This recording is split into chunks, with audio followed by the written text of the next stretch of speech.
Сууктун келатканын табият бизге караганда жакшыраак сезет, жакшыраак билет десек болот.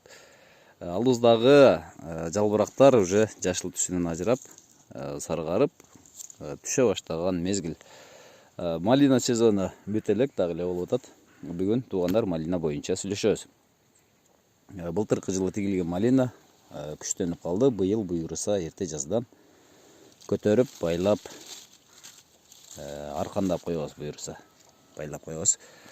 Мен айтайын дегеним, малинаны июнь айында чыканкалап коюп болсо эмне болот?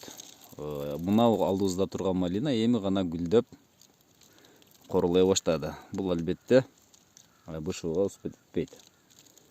Алдыбыздагы малиналар болсо, булар чыканка болгон малиналар.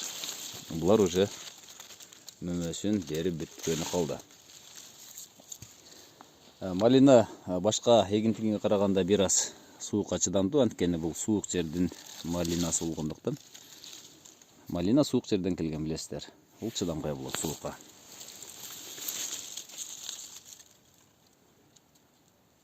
Сонун болуп бышып аткан мезгил. Июнь айында эсиңиздерде болсо малинаны чыканкалап көрсөткөнмүн.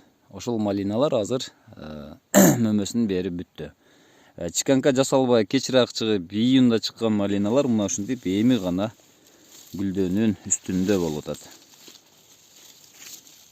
Эми гана гүлдөп атат булар. Булар уже бышканга успет этпейт. Муну дагы эгер жылуураак болсо, дагы бир ай бою мөмөсүн бере бермек. Бирок тилекке каршы жакынкы аралыктагы сууктан булар үшүк алып кетет. Ушул королордун бардыгы бышканга успет этпейт. Эгерде муну үстүнөн жаап, пленкалап караса, кышка чейин бермек. Бирок экономикалык жактан өзүн өзү каптабайт, актабай калат. Ошондуктан муну жабыштын кажети жок. Суук алып кетет эми муну. Туугандар, малинаны июнь айында учунан сөзсүз үзүш керек. Чыканка жасалган малина эрте мөмөгө кирет. Ошондой эле эрте бышып бүтөт. Мына ушинтип кеч калбайт. Сиздер менен Бак Өстөрү Кыргызстан каналы болду. Тынч аман болуңуздар. Сонун экен. Күзгү малина кадимкидей ширин малина болот.